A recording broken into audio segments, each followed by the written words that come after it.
صحرا میں گاؤں، خشونت سنگھ کی کہانی ان کی اپنی زبانی۔ بہتر یہی رہے گا کہ بات کا آغاز شروع سے کیا جائے۔ جہاں میں پیدا ہوا وہاں موجود لوگوں نے مجھے بتایا کہ میری پیدائش کیا سرائیوں کا باعث بنی رہی۔ مجھے بتایا گیا کہ میری پیدائش چھوٹے سے گاؤں ہڈالی میں ہوئی، جو صحرائے تھل میں ریتلے ٹیلے پر دریائے جہلم سے 30 کلومیٹر دور واقع ہے، جبکہ اس کا کھیوڑا کے سلسلہ کوہ نمک سے بھی اتنا ہی فاصلہ بنتا ہے۔ ہڈالی اب پاکستان کے اندرونی علاقہ ضلع خوشاب میں ہے۔ جب میری پیدائش ہوئی اس وقت میرے والد سبھا سنگھ اپنے والد سوجان سنگھ کے پاس دہلی میں تھے۔ جب انہیں میری پیدائش کی اطلاع دی گئی تو انہوں نے اسے اپنی ڈائری میں درج کرنے کی ضرورت محسوس نہیں کی۔ میں اپنے والدین کا دوسرا لڑکا تھا۔ اس وقت ہمارے گاؤں میں پیدائش اور اموات کا اندراج نہیں ہوا کرتا تھا، تاہم ہندو اپنے بچوں کی پیدائش کی تاریخ کا اندراج اپنے پاس کیا کرتے تاکہ ان کی جنم پتری تیار کی جا سکے۔ چونکہ ہم سکھ علم نجوم پر یقین نہیں رکھتے، اس لیے ہم پیدائش کی جگہ اور تاریخ کو اہمیت نہیں دیتے۔ کئی سالوں کے بعد جب والد ہمارا داخلہ دہلی کے جدید اسکول میں کرانے گئے، اس وقت میرے والد نے فارم پر کرتے وقت اپنی یادداشت کے مطابق میری اور میرے بڑے بھائی کی تاریخ پیدائش بتا دی۔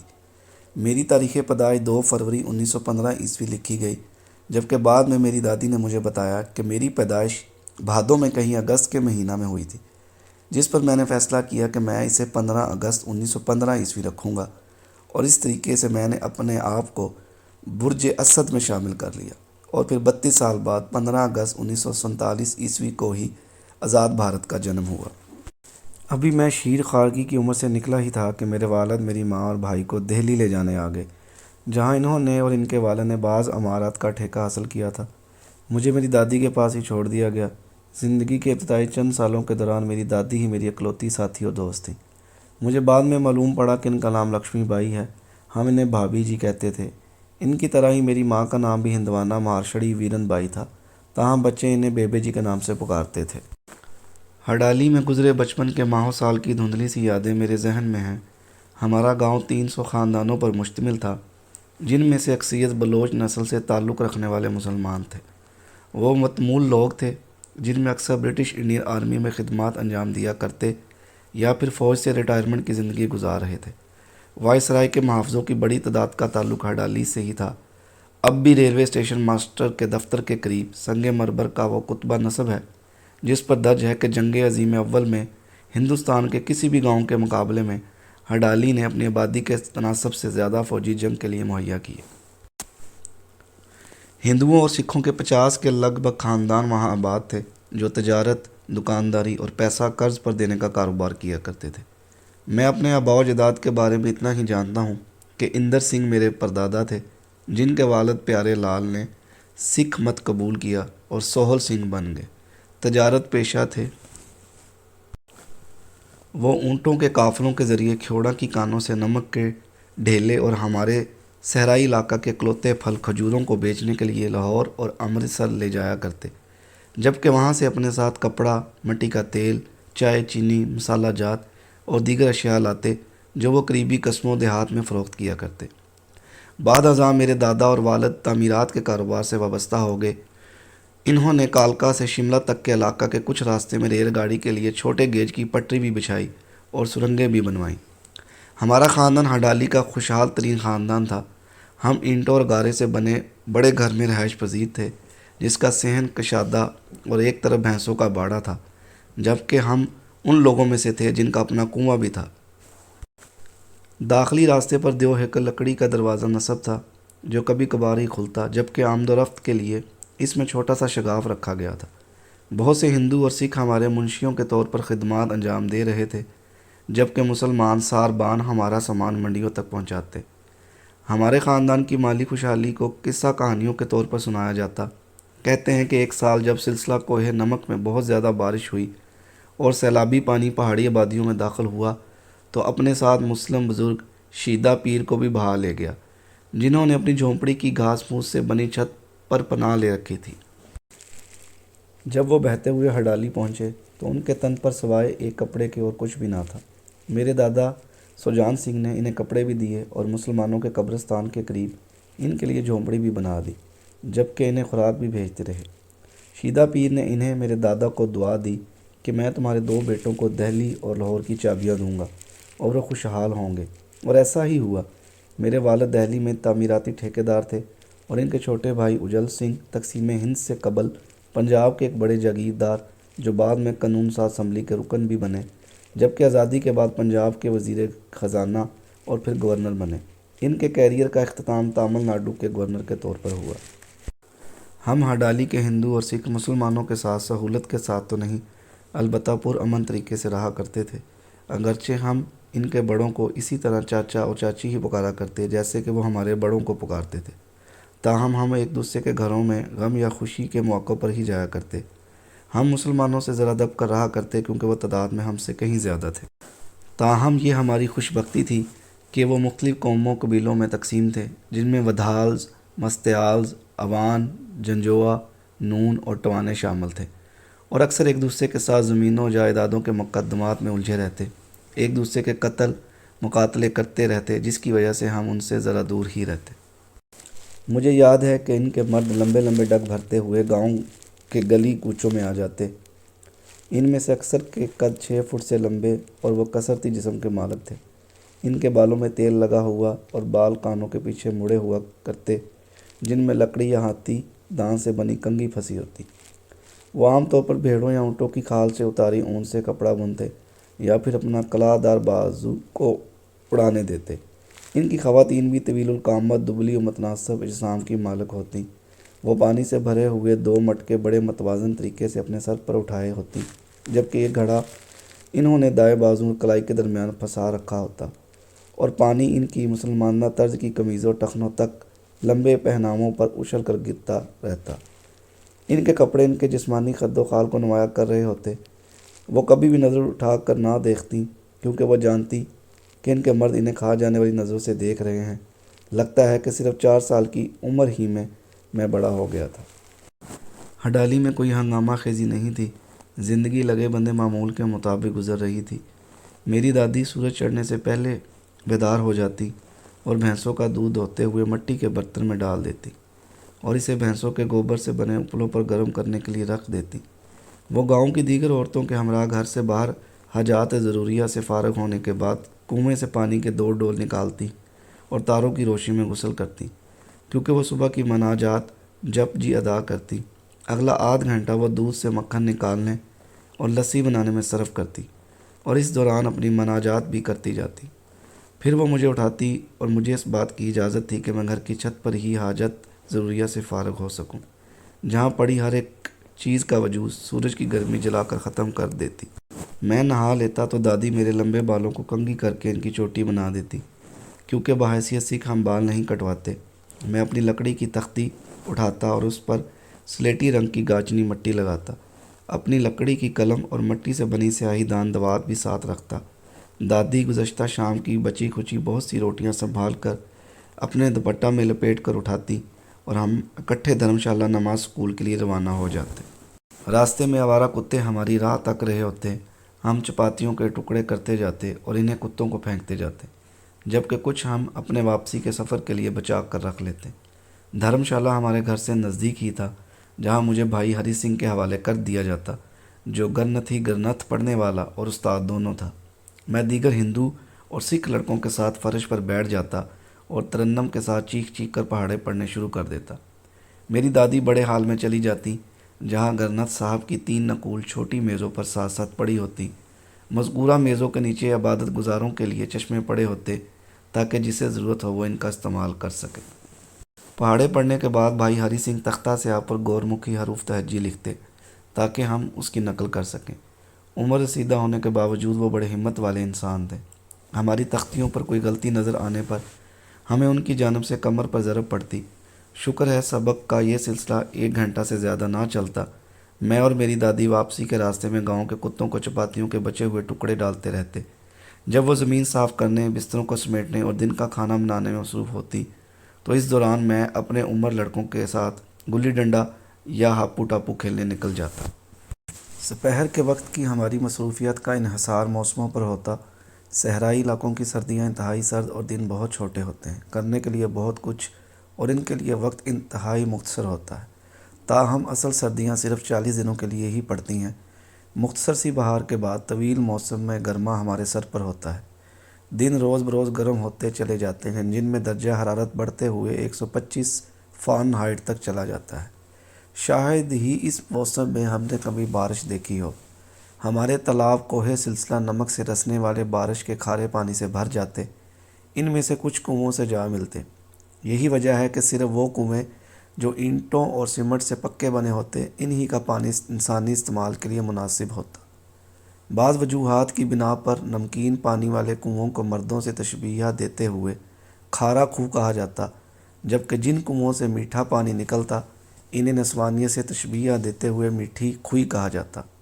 ہم میں سے اکثر کے دانت پیلے تھے، جن کی اوپری لائن پر بھورے رنگ کی لکیر سیدھی چلی جاتی، اور یہ اس گندے پانی کی وجہ سے تھا جو ہم پیتے تھے۔ اس سے کوئی فرق نہیں پڑتا تھا کہ سال کا کون سا موسم چل رہا ہے۔ میری دادی دوپہر کا وقت چرخہ چلانے اور زیر لب گرو ارجن کی سکھمنی صحیفہ امن پڑھنے میں گزارتیں۔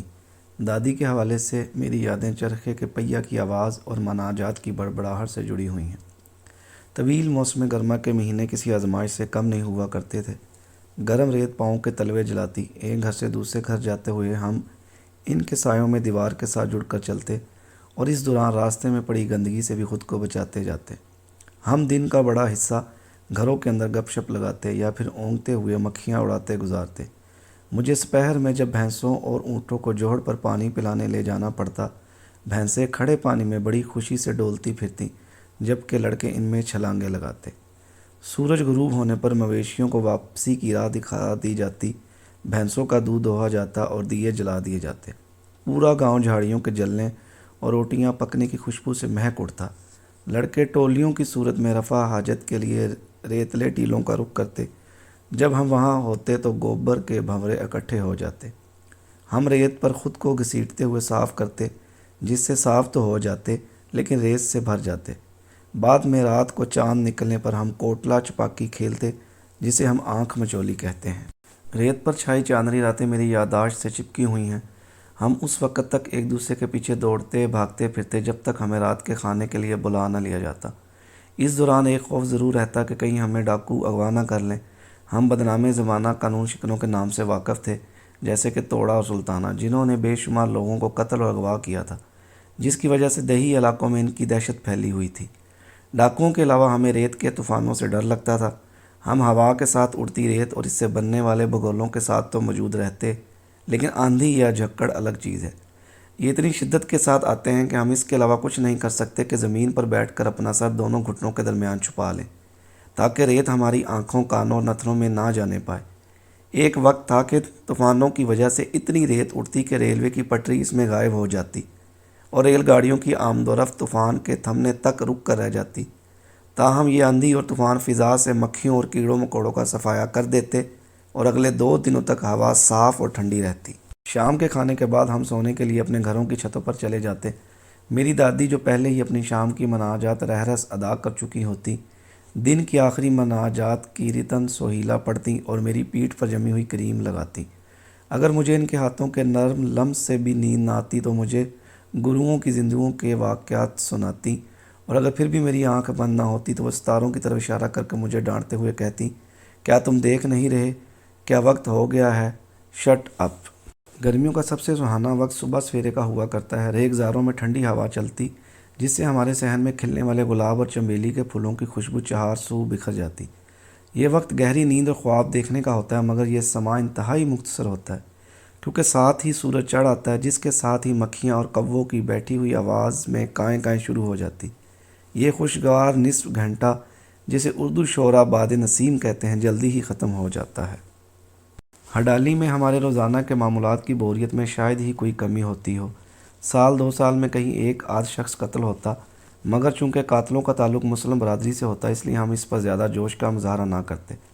سال میں ایک مرتبہ ریلوے اسٹیشن کے قریب گھوڑے دوڑاتے ہوئے زمین میں لگی میخ اکاڑنے کے مقابلوں کا انعقاد ہوتا۔ گھڑ سوار قطاروں میں کھڑے ہو جاتے اور اشارہ ہوتے ہی اپنے نیزے ہوا میں لہراتے اور اللہ بیلی ہو، اللہ میرا بہترین دوست ہو کے نعرے لگاتے ہوئے چوب کی طرف بڑھتے۔ میخ اکھاڑنے کے بعد وہ خوشی سے نعرے لگاتے ہوئے اپنے نیزے ہوا میں لہراتے۔ اکثر وہ قریب سے گزرنے والی ریل گاڑی کے ساتھ دوڑ لگانے کا مقابلہ شروع کر دیتے، اور اس وقت تک ریل گاڑی کے ساتھ مقابلہ کرتے ہوئے دوڑ لگاتے رہتے کہ جب تک ان کے گھوڑوں کا سانس پھول نہ جاتا۔ مجھے یاد ہے کہ جب پہلی مرتبہ ایک سکھ سائیکل خرید کر ہڈالی لایا تو اس نے بڑک ماری کہ وہ اپنی سائیکل پر کسی بھی گھوڑے سے تیز دوڑ سکتا ہے۔ قبل اس کے کہ کوئی گھوڑ سوار اس کا یہ چیلنج قبول کرتا، ہم لڑکوں نے ہی اسے مزہ چکھانے کا فیصلہ کیا۔ ہڈالی کی سڑکیں ہموار نہیں تھیں، جس کی وجہ سے سائیکل سواروں کو ڈگمگاتے ہوئے سفر کرنا پڑتا۔ وہ بڑی بری طرح مات کھا گیا کیونکہ اس کی سائیکل ریت میں پھنس کر رہ گئی، جس کی وجہ سے پورا گاؤں اس کا مذاق اڑاتا اور طنزاً اسے سائیکل کا بہادر آدمی کا لقب دے دیا گیا۔ میں دہلی منتقل ہونے کے بعد 3 مرتبہ واپس ہڈالی آیا۔ پہلی مرتبہ گرنتھ صاحب کے پڑھنے کا آغاز کرنے میں نے، میرے بڑے بھائی اور میرے چچا زاد نے مجمع کے سامنے بلند آواز میں جپ جی کا ورد کیا اور عہد کیا کہ ہم سب روزانہ ایک بھجن پڑھا کریں گے، مگر ہم میں سے کوئی بھی زیادہ عرصہ تک اپنی بات پر قائم نہ رہ سکا۔